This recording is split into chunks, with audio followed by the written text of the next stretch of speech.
Good morning and thanks for joining us. We had another good quarter with strong sales growth and even stronger profit growth, exceeding our expectations. The team not only drove our short-term results, but they also continued to drive change, setting the stage for our future. Their good work is resulting in our customers and members not only being able to save money on an increasingly broad assortment, but also to save time. Convenience matters, and we're uniquely positioned to provide it. When I'm out in stores and clubs around the world or shopping on our app, I'm seeing the benefits of doing the basics well. Inventories are in good shape, merchandising is improving, and our associates are making good things happen. The strength we saw for the quarter was broad-based. Our business outside the U.S. continues to lift the total company in terms of sales and profit growth. Walmex had another strong quarter. And India Flipkart again delivered positive contribution margin, and PhonePe continues to deliver amazing growth in total payment volume. In China, strong membership trends in Sam's Club continued to drive double-digit sales growth, and about half of our sales there are digital. We continue to gain market share, including in general merchandise, and transaction counts and unit volume are up across markets. In the U.S., for both Walmart and Sam's Club, comp sales were fairly consistent throughout the quarter. Food continues to be strong, and it's encouraging to see improvements in general merchandise. And our U.S. health and wellness business in Walmart and Sam's Club, primarily due to sales of GLP-1 drugs, is contributing to our strong comp sales. So far, we aren't experiencing a weaker consumer overall. Around the world, our customers and members continue to want four things. They want value. They want a broad assortment of items and services. They want a convenient and enjoyable experience buying them. And they want to do business with a company they trust. These four things are constant. But the way we provide them is changing and changing fast. Stand by on the extra channel. We are playing you Walmart at the moment as it because relates to JD value, aren't broadcasting. For the quarter, so JD's on US standby and on the Sam's Club extra US channel. were slightly Thank you. deflationary overall. Walmart US food prices were slightly inflated as we exit Q2, but down 30 basis points versus Q1. In Walmart US, we have more than 7,200 rollbacks across categories. Customers from all income levels are looking for value, and we have it. As it relates to assortment, our item and seller count continues to grow. Walmart US marketplace sales grew 32% for the quarter. If you're a Walmart customer, you have so much to choose from, and if you're a seller, you're going to want to be on Walmart.com. As it relates to the customer or member experience, e-commerce sales grew about 20% for each segment and 21% overall. Sometimes it's most convenient or enjoyable to visit one of our stores or Sam's Clubs.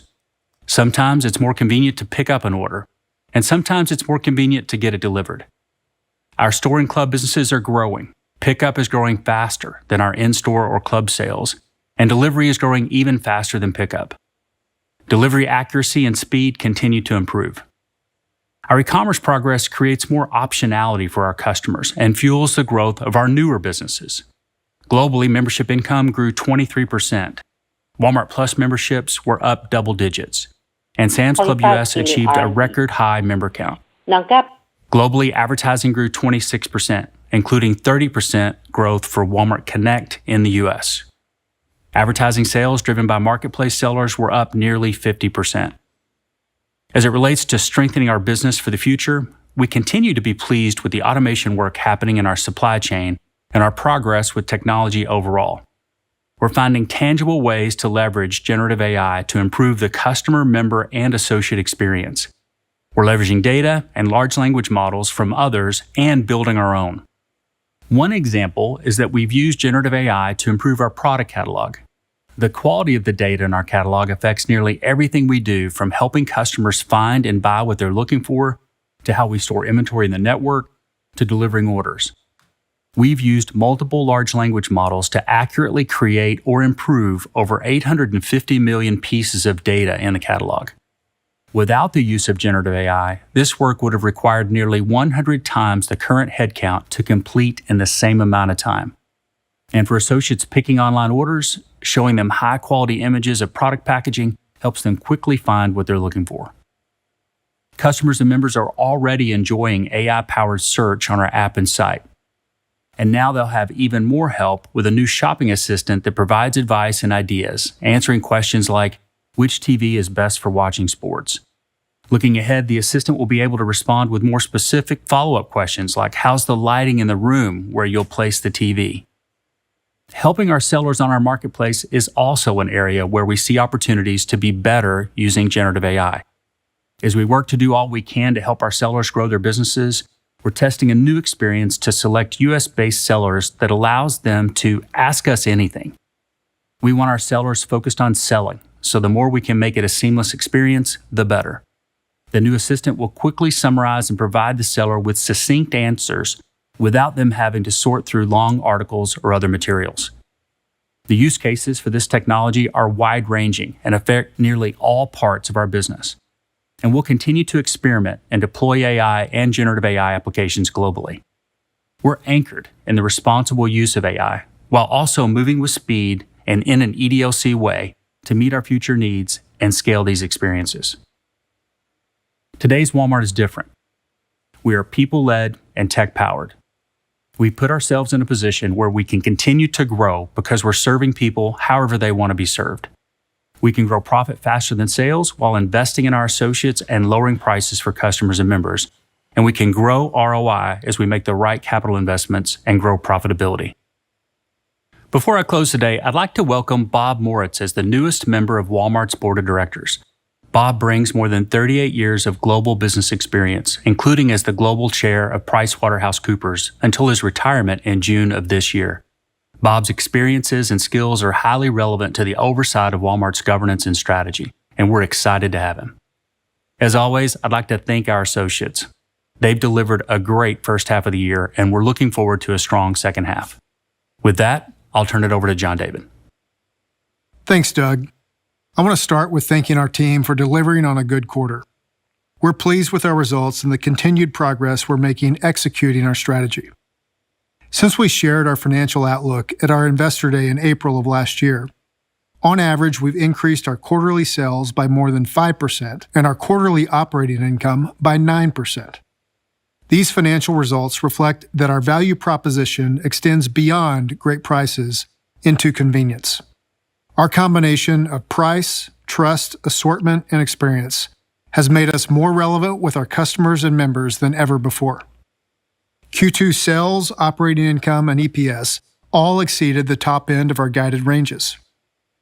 Second quarter total net sales growth was 4.9% on a constant currency basis, with all three operating segments outperforming our expectations, aided by strong global e-commerce growth of 21%. In Walmart US, comp sales growth of 4.2% was driven primarily by strong traffic and unit growth across both stores and digital channels. Customers continue to be discerning and choiceful, looking for value to maximize their budgets while leaning into seasonal celebrations. The pace of sales was largely consistent by month during the quarter. Across categories, we're providing low prices and winning customer consideration, including in general merchandise, with Walmart US comp sales growth in hardlines, home, and fashion. We're also seeing higher engagement across income cohorts, with upper-income households continuing to account for the majority of gains, even while we grow sales and share among middle and lower-income households.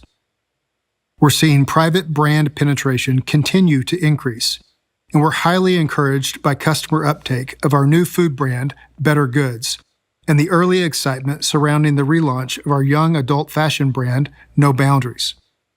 E-commerce sales in Walmart US were up 22%, and weekly active customers increased 20%. In addition to the great progress we're making in our fulfillment centers, the close proximity of our stores to customers has also unlocked new capabilities and enabled faster delivery times.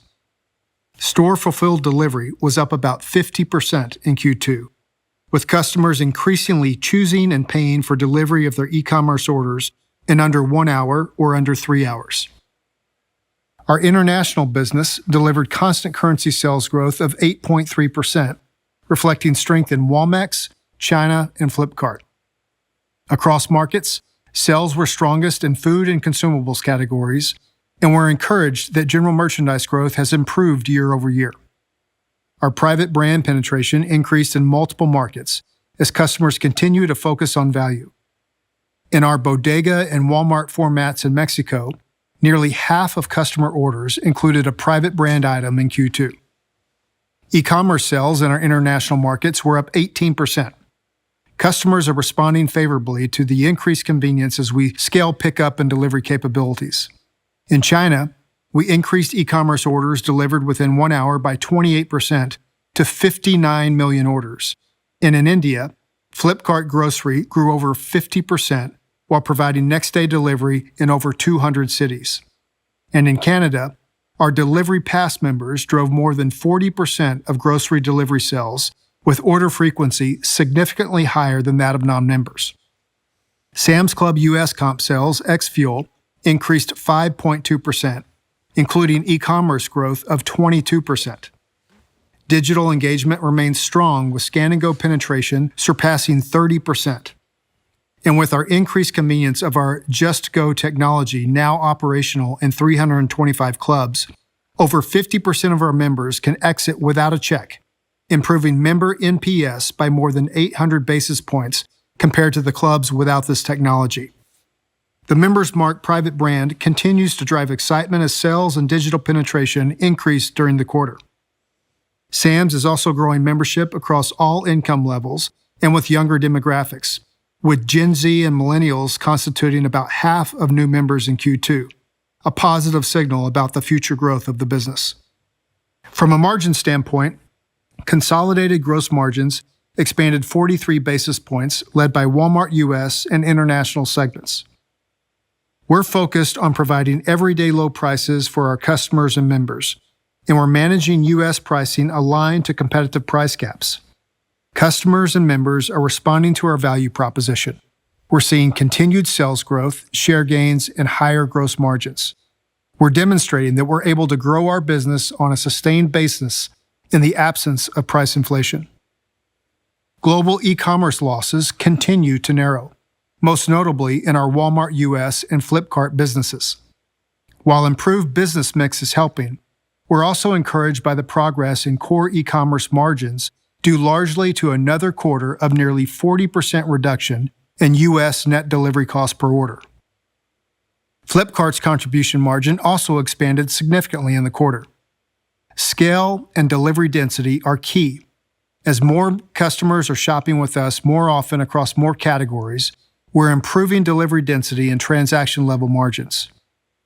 With improving business mix, we're continuing to reshape our profit composition as we scale growth drivers such as advertising, membership, marketplace and fulfillment, and data analytics and insights. Our advertising businesses around the world continue to scale with global advertising up 26%. This was driven by another strong quarter from Walmart Connect in the U.S., which grew 30%. We're also pleased with the trends in our membership programs. In the U.S., Walmart Plus membership income grew double digits again this quarter, and Sam's Club US reached another record high level for member counts and Plus member penetration, resulting in 14.4% membership income growth. Within international, membership income in China from our Sam's Club business grew 26% as member count continues to increase. And in May, we opened our 48th club in China, and we welcomed around 50,000 people on opening day. For Marketplace and Walmart Fulfillment Services, in the U.S., we've now seen more than 30% growth in each of the past 4 quarters as we continued to increase seller counts on the platform by double digits. Growth from sellers using our Marketplace Fulfillment Services increased 800 basis points in Q2, surpassing 40% penetration. Sales in fashion, toys, hardlines, and home all grew more than 20%. Outside the U.S., we're seeing similar trends as we enhance our capabilities and product assortment. For example, Flipkart delivered double-digit top-line growth and more than doubled the number of units they delivered same day. In Mexico, we grew marketplace items and sellers by around 60%. And in Chile, we launched cross-border trade, adding sellers from China and the U.S. to our local marketplace offering. Within data analytics and insights, Walmart Data Ventures continues to see strong results as clients value the insights we provide, bringing together consumer behavior with omni-channel sales and inventory trends across our platform. Our client base has increased nearly 200% versus last year as we launch new tools and enter new markets, including the expansion of our Walmart Luminate product in Mexico in May. We're also optimizing our business model to deliver greater efficiency. I've been encouraged by how our teams have renewed our long-standing, everyday low-cost operating mindset. Ideas are being implemented across the organization, and they're beginning to yield tangible results. By leveraging our scale as a global enterprise, we're finding savings in supplies, transportation, storage, third-party service contracts, and various other expense categories. In other areas, we're maximizing the utilization of our assets and using tech to streamline our operational processes. Together, these efforts translate into meaningful savings. We're also making good progress on our supply chain transformation, and we're seeing the direct benefits to customer experience. In Walmart US, more than 45% of our e-commerce fulfillment center volume is now automated, and we have about 1,800 stores receiving some level of freight from 15 of our regional distribution centers that are in varying stages of automation implementation. And as a result, our supply chain teams are processing more units through our DCs and FCs. And while we're spending more on CapEx than we have historically, we're pleased with the returns from these investments, particularly the automation of our supply chain. We expect these investments to yield returns that will allow us to increase our return on invested capital each year. Importantly, our evolving business model with more diversified and durable sources of profit has provided the ability to fund investments in prices for our customers, wages and benefits for our associates, and leading-edge technologies to power our growth, all while delivering on our financial framework of operating income growing faster than sales. Wrapping up Q2 results, consolidated adjusted operating income grew 7.4% in constant currency, reflecting strong growth in sales, gross margins, and membership income, partially offset by expense deleverage across segments, largely related to increased marketing and higher variable pay expenses tied to our above-plan performance. Operating income also benefited from reduced e-commerce losses during the quarter. Adjusted EPS of 67 cents per share was above the upper end of our guidance of 62 cents to 65 cents. Turning to guidance. For the first half of the year, we reported net sales growth of more than 5% and adjusted operating income growth of almost 10%. We are raising our full-year guidance to reflect strong first-half results. Looking at the second half of the year, we expect the business to achieve sales growth in line with our financial framework and for sustained structural improvements in incremental margins. This should result in operating income growing slightly faster than sales when looking at the second half in total. We now expect full-year FY25 sales growth of 3.75 to 4.75% and operating income growth of 6.5 to 8%.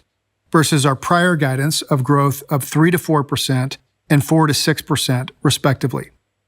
Adjusted EPS is expected to be $2.35 to $2.43 versus prior guidance of $2.23 to $2.37. We're focused on executing on the things that we can control, focused on our business and serving our customers and members. But the economic and geopolitical backdrop that we operate in is perhaps more uncertain than normal, and we're not completely immune from the volatility that can result from this. And while we have not seen any additional fraying of consumer health in our business, other economic data out there, as well as the state of affairs globally, would suggest that it's prudent to remain appropriately cautious with our outlook. Reflecting these considerations, our guidance is for growth in Q3 sales of 3.25 to 4.25% and operating income of 3% to 4.5%, with EPS expected to be 51 to 52 cents. There are two primary factors influencing Q3 operating income growth. First, as is the case in most years, the timing of festive events in our international segment has a bearing on sales and profits by quarter, and can affect year-over-year comparability and growth rates. And second, the timing of planned expenses is more concentrated in Q3 versus Q4. In closing, with the results we've delivered through the first half, we're in a good position to achieve our financial goals for the year. Our business model is delivering strong momentum. E-commerce is sustaining its strong growth and pulling new value streams and profit pools along with it. Simply put, our value proposition is broader and more relevant to our customers and members than ever before. We appreciate your interest in Walmart and are now ready to take your questions. Thank you. We'll now be conducting the question and answer session. If you'd like to ask a question, please press star 1 on your telephone keypad, and a confirmation tone will indicate your line is in the question queue. You may press star 2 if you would like to remove your question from the queue. For participants that are using speaker equipment, it may be necessary to pick up your handset before pressing the star keys. So that we may address questions for as many participants as possible, we ask you please limit yourself to one question. Your line will then be muted afterward. One moment, please, for our first question. Our first question is from the line of Michael Lasser with UBS. Please proceed with your question. Good morning. Thank you so much for taking my question. Can you frame or quantify how you have factored in things like the election and other distracting events into your guidance for 3Q and 4Q? And if you haven't seen an impact from these distractions as of yet, whereas many others who are serving the consumer have, why would you experience an impact from that as you move through the rest of the year? Thank you very much. Michael, this is John David. Good morning. Thanks for your question. The good thing about elections is they come along every 4 years, and we get to have a lot of history with seeing the impact of that. As I noted in my prepared remarks, given the state of the economy, the election, state of affairs globally, there's reason to be appropriately measured in our outlook for the back half of the year, but effectively nothing has changed for that period of time relative to what we thought at the beginning of the year. Our business is executing very well. We're gaining share. We're seeing that our value proposition is resonating with customers. And so we feel good about what we can control and the performance of the business. We'll continue to monitor what happens over the course of the coming months, and we think that we are positioned very well, irrespective of whether we're in a more recessionary or more expansionary type period and some of the volatility that may result from that. Our next question is from the line of Oliver Chen with TD Cowen. Please proceed with your question. Hi, thank you. In your remarks, you mentioned that you aren't experiencing a weaker consumer. What does your guidance assume in terms of your outlook on the consumer? And related to that is general merchandise. The flat performance was impressive given the trends and what we're seeing. What do you see happening within that category, and will that momentum continue? Does your guidance assume that stays flattish? Lastly, just on e-commerce, you continue to make really nice strides on the density and scale. What's ahead in terms of profitability drivers and how much more room there is for delivery density? I imagine that can just get better and better. Thank you. Oliver, I'll try to address each of those questions real quickly. In terms of the outlook for the consumer, let me characterize this or give some context in the second quarter. So each of the months of the second quarter were relatively consistent. If you were to look at the pure comps for each month, July was actually slightly higher, but we think that that's largely a result of where the days of the week fell in the last month or the last week of the month. So we did not see a step down, and our outlook for the back half of the year is really for more of a continuation of what we've seen. Even in the first couple weeks of August here, things have been remarkably consistent. So I know everyone is looking for some piece of information that maybe indicates further weakness. With our members and our customers, we're not seeing it. But we feel like we're, as I mentioned in my prior response, measured in our outlook and positioned well. With respect to general merchandise, I'll make a couple comments, and maybe John or Doug wants to jump in. But we like what we're seeing in general merchandise. First time in 11 quarters that we've seen positive inflection there. I think some of this is not so much what's happening broadly in the economy, but specific to our business. If you take our marketplace business as an example, there are many categories that grew over 20% in the quarter. As we're expanding our assortment, we're more relevant to customers, and I think that's driving some of what we're seeing in general merchandise.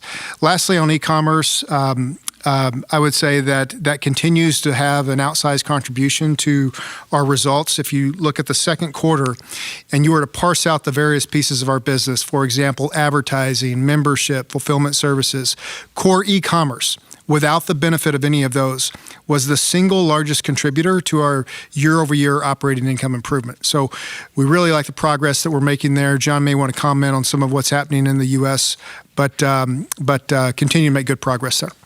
Hey, morning, Oliver. It's John. Thanks for the question. I'll just pick up a bit where John David left off. And first, really proud of the progress the team's made, Tom Ward and others who have done a great job with e-commerce. The 22% result is impressive, and we're proud of it.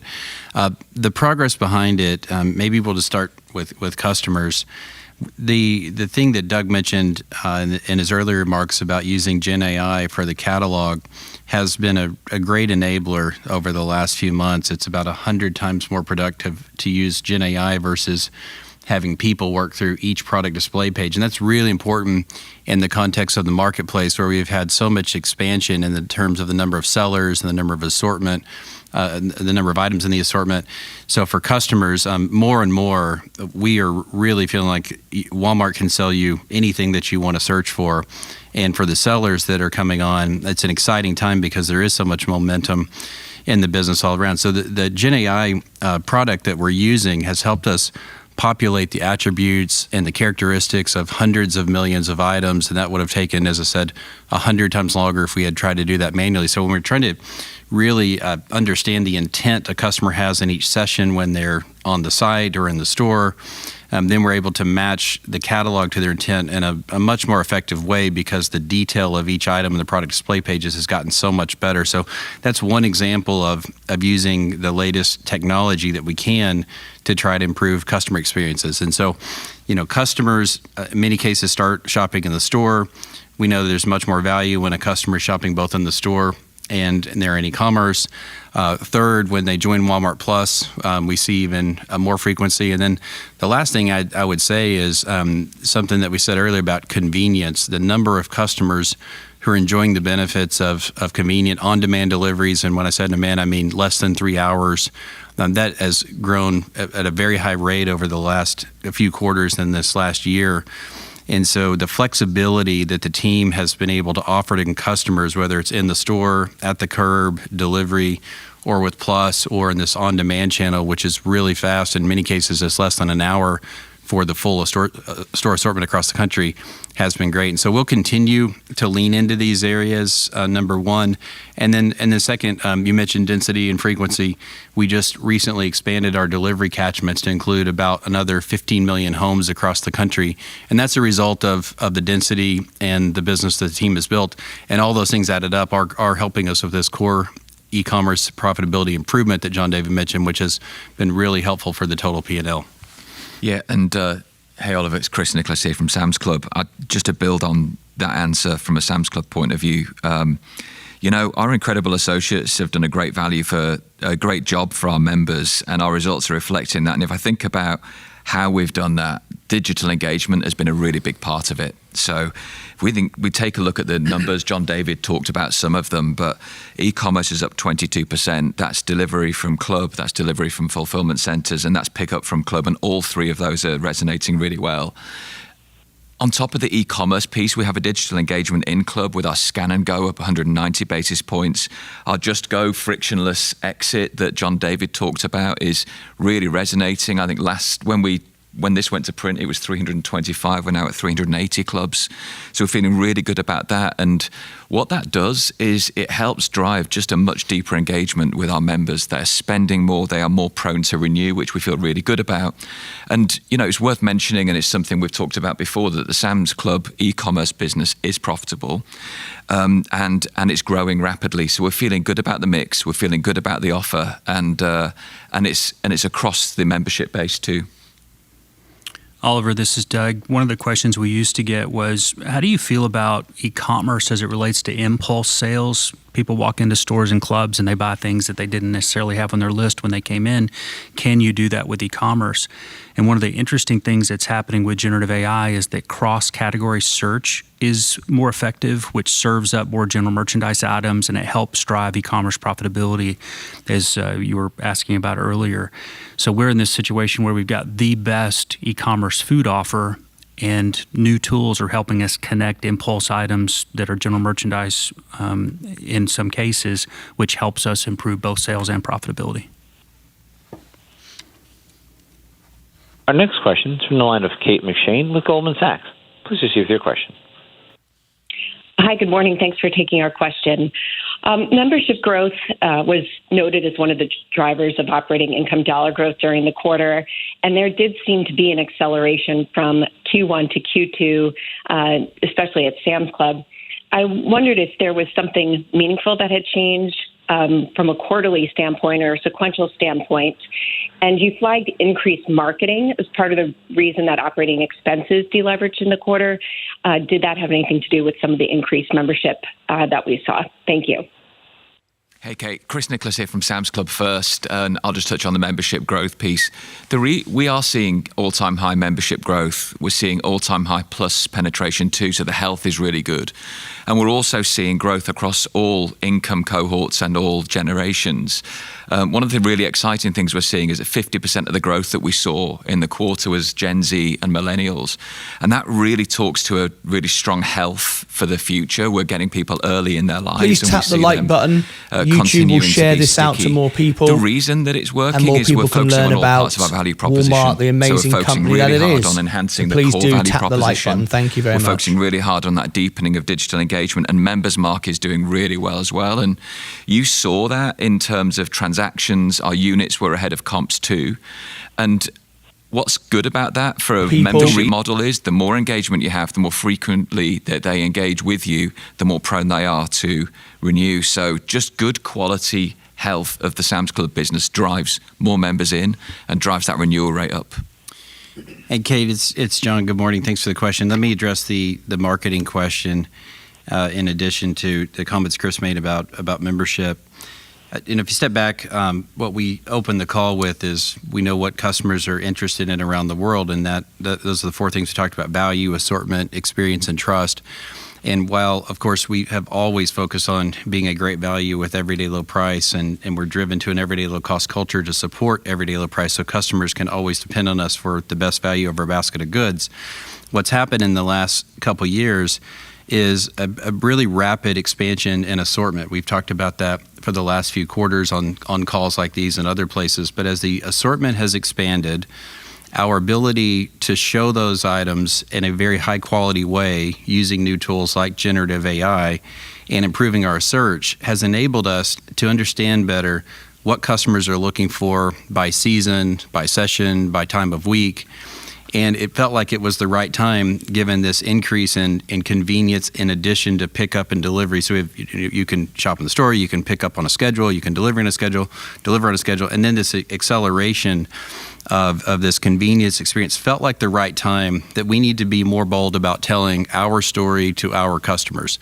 And so starting late in the first quarter, we decided intentionally to increase our marketing investment to tell the story to our customers about all the things that we can do for them, which has led to what we feel good about are some really important early positive signs in general merchandise, including unit growth, which led to the results we talked about at the end of the quarter. But seeing things like marketplace and specifically fashion within marketplace lead the way is encouraging. So this could be something that we continue over time. We'll learn as we go. We'll be very thoughtful about how we manage mix, how we manage expenses, and how we manage our costs across channels. But seeing customers respond to these new offers that we have in marketplace and with apparel, home, other categories has been really exciting. We still have lots of room to improve, but the progress we've made on the e-commerce experience across businesses, across markets, puts us in a position where we can play more offense and be more aggressive as it relates to marketing. So whether it's that or the capital investments in supply chain, what you're seeing is that we are playing offense. Our next question is from the line of Rupesh Parikh with Oppenheimer. Please receive your question. Good morning, and thanks for taking my question. So I just wanted to go back to the momentum you're seeing in the Markets health have and exploded wellness this morning. category. Just want to get a sense of how you guys are thinking about the That's sustainability because of strength retail that you're seeing sales there. And then anything outside have of come in GLP-1 very that's strong. contributed to that momentum. No surprise And then just to from Walmart. a gross margin perspective, as you look at 1% stronger growth compared in to grocery 0.2. and within health and wellness, Economy how is is the strong. product mix impact on gross margins playing out versus how you thought about for the year?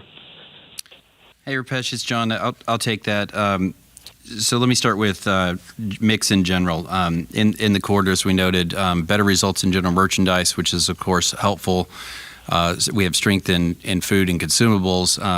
We also talked about inflation really being exiting the quarter roughly flat, slightly down in some areas. So we're growing the business with higher transaction counts and higher unit growth, which, of course, is encouraging. Our merchants have a lot of experience over the last few years and the last few decades, maybe is the best way to say it, at managing mix in any kind of situation. So yes, there is growth in health and wellness led by GLP-1s, but there's other growth in the category like supplements that we're proud of. This is a time of year as people go back to school, back to college, you can lean into categories like over-the-counter supplements, and we can do really well. But when you step back and look at the entire business, inventory is down 2% across the business. That's a decrease on top of a decrease last year, and we're proud of the in-stock results that we have. And so our merchants have a number of levers they can use. First, of course, they want to be a great value to customers. We have 7,200 rollbacks. And then our merchants can mix across categories. In many cases, by taking a high-margin item and taking a rollback on it, you can shift sales to items within a category to bring the category up.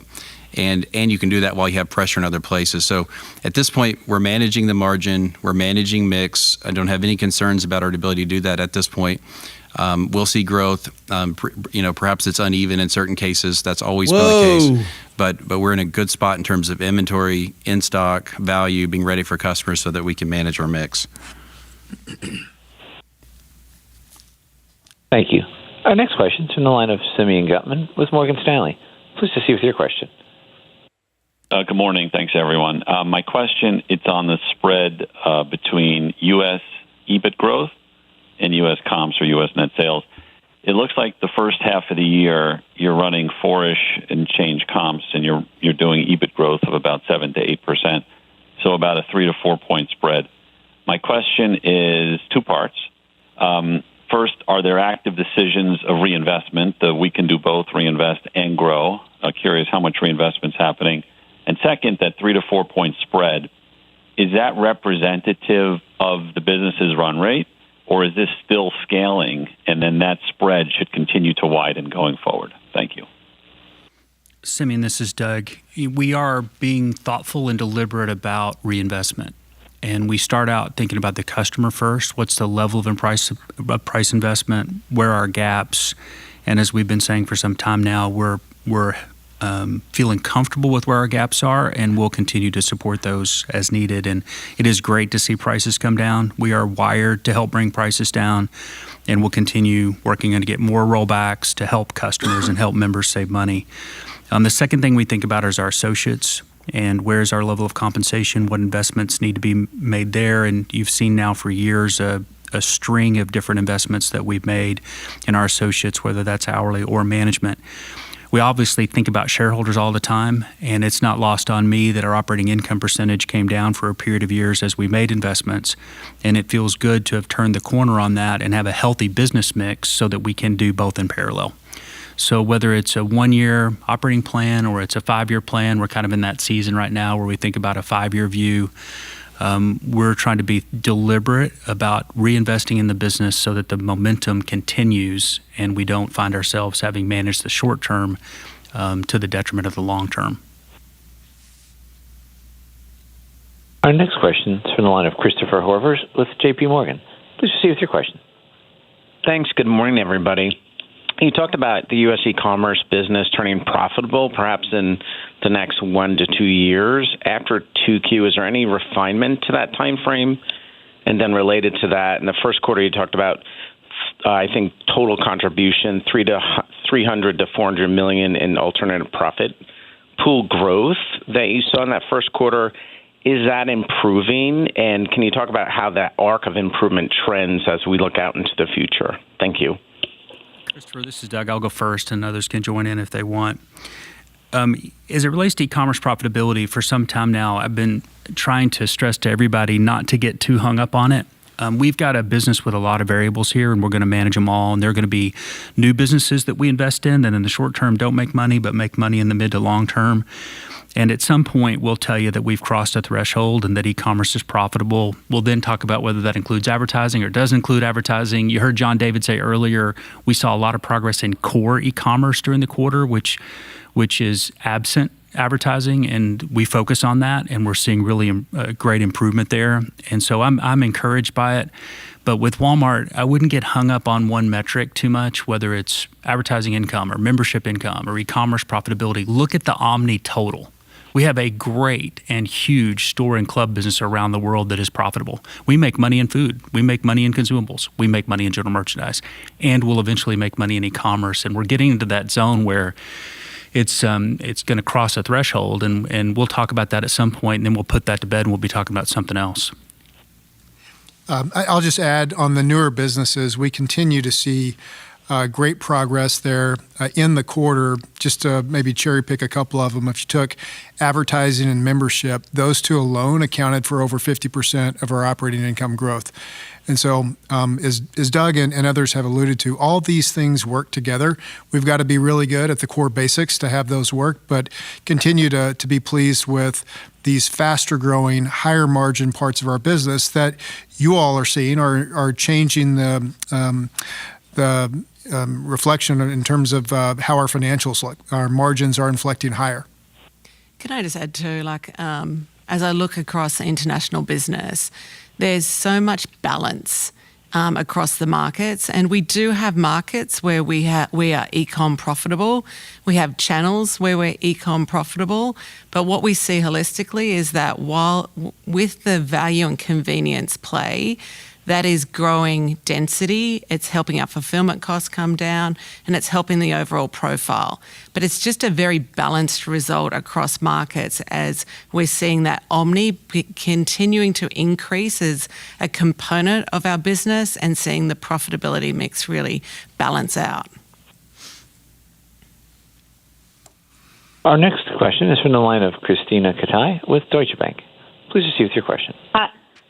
Hi, good morning, and congrats on really strong results. I wanted to ask on the momentum in membership.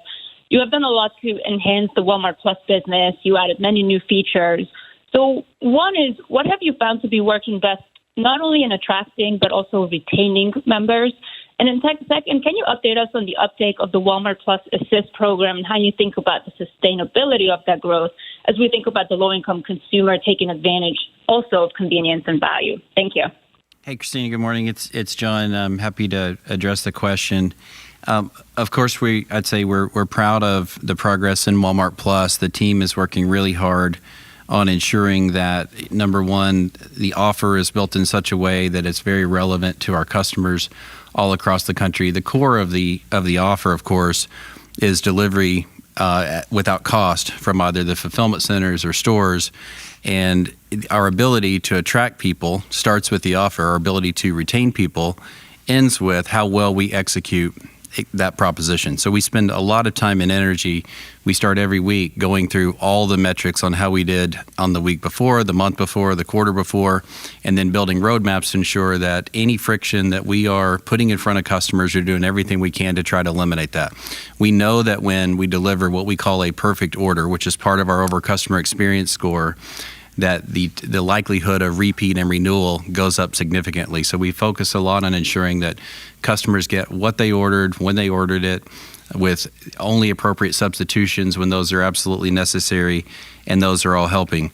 In terms of Assist and other things, we have a membership program that should and is, we believe, very applicable for customers at all income brackets. We have members who are delivering very frequently, who are below $50,000 a year in income, and we have members who are delivering frequently and growing above $100,000. And so this flexibility is super important. And as I said earlier, when a customer moves from just shopping in the store to stores in e-commerce, or stores in e-commerce, and they become Plus, and then within Plus they use what described earlier as on-demand sub 3 hour delivery, we really see spend rates and the amount of time and energy, money people are spending with us go up significantly. So it's about the entire journey. And as Doug said earlier, I wouldn't weigh too heavy on one in particular metric in particular. Walmart Plus is an important part of our program. It's not the only thing we do. We do a lot of other things. But for the people that join, we want to make sure that we deliver the very best experience that we possibly can that's within our control. Thank you. Our next question is from the line of Chuck Grom with Gordon Haskett. Please proceed with your question.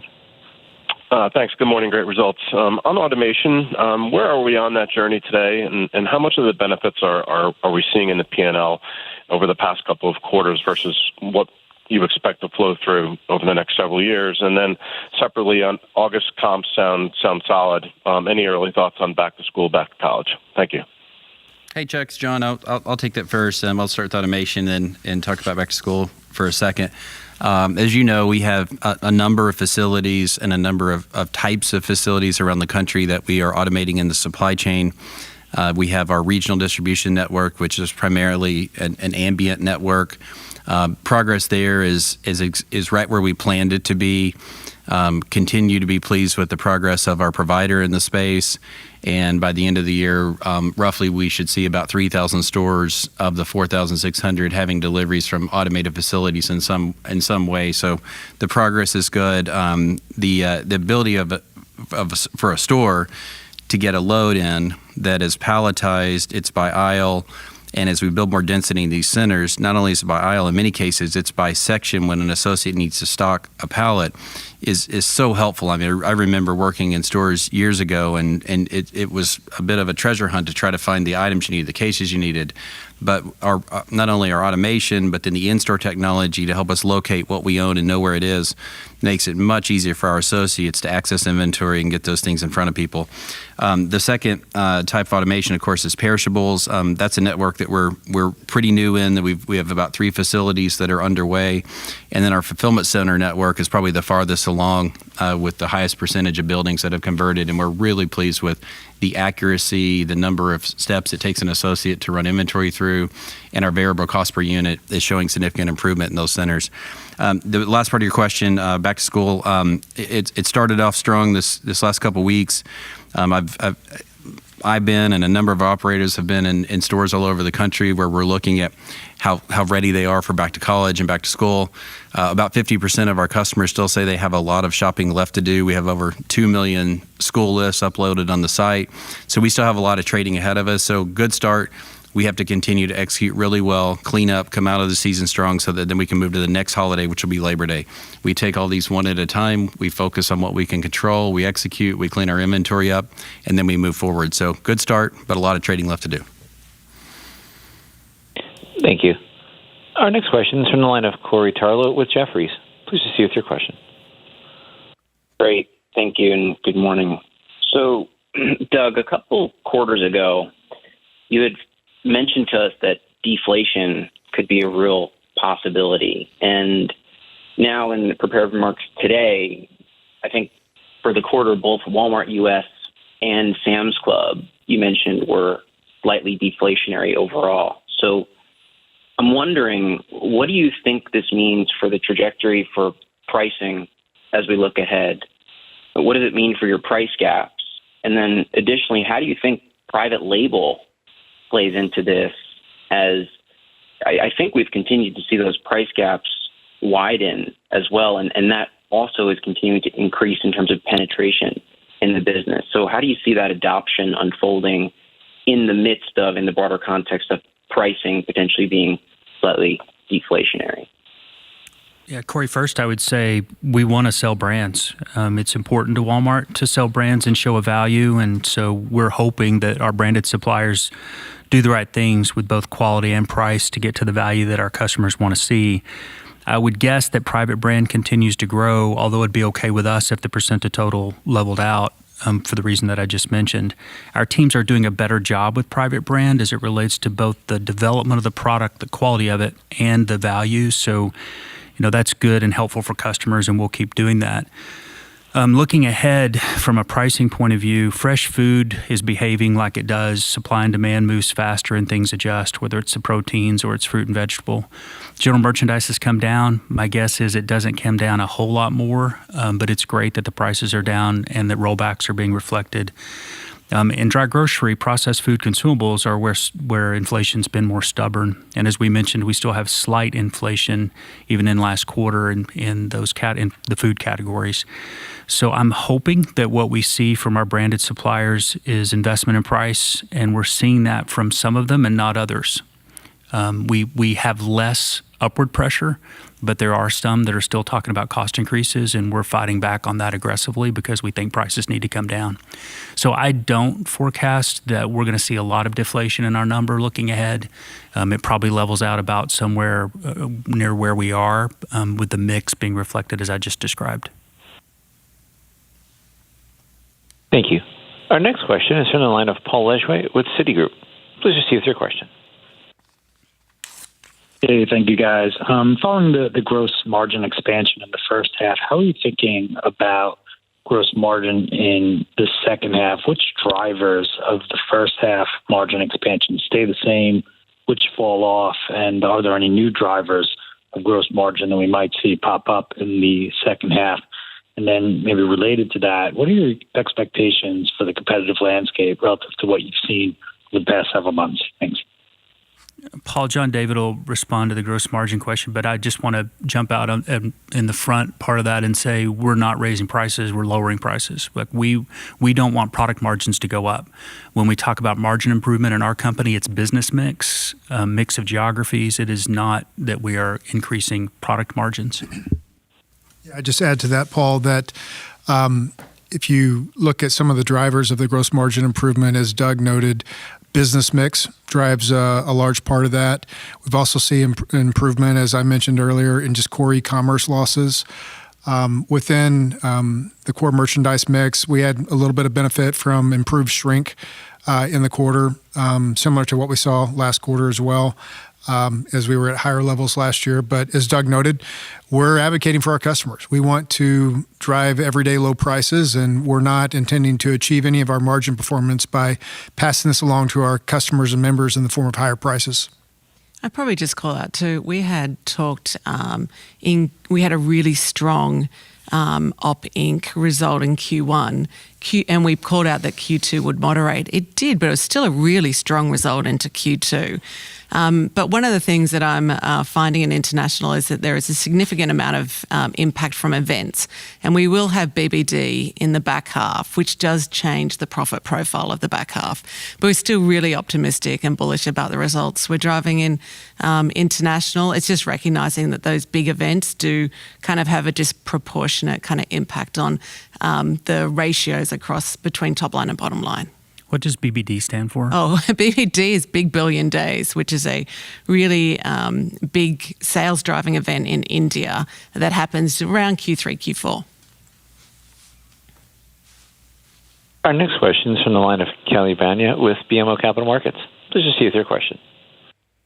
Hi, good morning. Thanks for taking our question. Was curious, you talk a lot about the share gains by income cohorts and how that's primarily driven by upper income households, but would you be willing to kind of give color on comps by income cohorts? And I think a lot of investors are just really curious if you are growing comps with low income households, or how much of comps are being driven by that upper income. And maybe if you could tie in any color between grocery spend and general merchandise by cohort. Is it really that upper income cohort that's starting to turn the needle here on general merchandise? Any color there I think would be helpful. Kelly, this is Doug. I'll go first, and if anybody wants to add, they can. I don't know that we can add a whole lot more color except to say that value matters to everyone, whether you're above or below $100,000 in income. We do see behavior differences in the lower income levels, more focus on opening price points.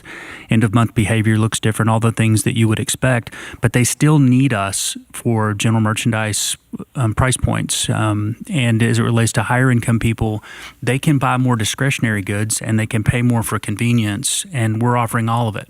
So I think our future looks like it's got a spread across income levels that's different than our past because of convenience. I think the Walmart Plus membership, delivery, the things we're doing with remodels, John, in the U.S. stores, I think all these things are coming together to give us a shot at continuing to have growth with higher income levels regardless of what happens in the economy.